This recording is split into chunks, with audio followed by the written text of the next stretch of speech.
আমি আমার ছোট ছেলে ইমরানের সাথে আমার বৌমার বিয়ে দিতে চাই।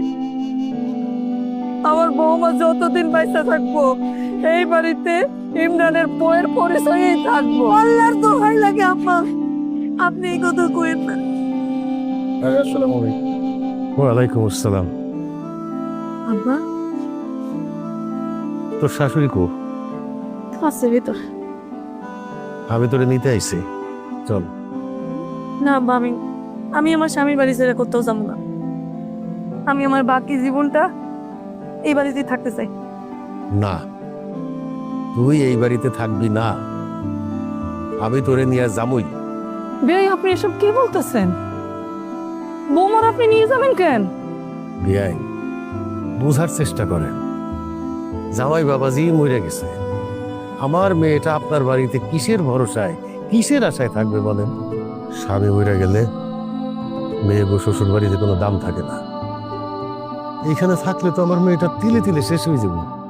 আমার মাইয়ের কি এমন বয়স হয়েছে কন? আমি বাইসা থাকতে আমি তো তার এইভাবে তিলে তিলে শেষ হয়ে যাইতে দিতে পারবো না। তাই আমি তারে এখান থেকে নিয়ে গিয়া ভালো ছেলে দেখা আবার বিয়ে দেব। অসম্ভব বেই, আমার ছেলে চলে গেছে কিন্তু আমি তো বাইচে আছি। হ্যাঁ, আমার ছোট ছেলে ইমরান তো বাইচে আছে। আমরা বাইচে থাকতে আমার বৌমার আপনি নিয়ে যেতে পারবেন না, আর অন্য কোথাও তো বিয়ে দিতে পারবেনই না।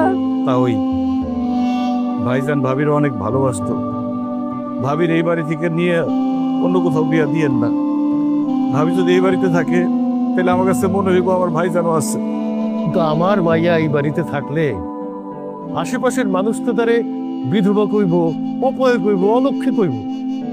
এই সমাজে কুকুর বিড়ালের দাম আছে, কিন্তু বিধবা মাইয়া গো কোনোই দাম নাই। বেআইন, আজকে আপনি বাইসে আছেন, আপনি যখন চলে যাবেন তখন আমার মেয়েটারে কে দেখব? ইমরান এখনো বিয়ে করে নাই। ইমরা যখন বিয়ে করব তার বউ তো এই বাড়িতে আইসা আমার এই বিধবা মায়ের মাইনে নিতে পারবো না। স্বামী হারায় আমার মায়া যে কষ্ট পাইছে তার চাইতে দ্বিগুণ কষ্ট পাইব তখন।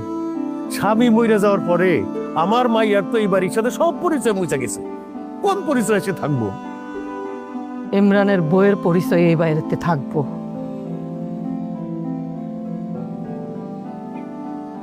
মানে মানে আমি আমার ছোট ছেলে ইমরানের সাথে আমার বৌমার বিয়ে দিতে চাই। আমার বৌমা যতদিন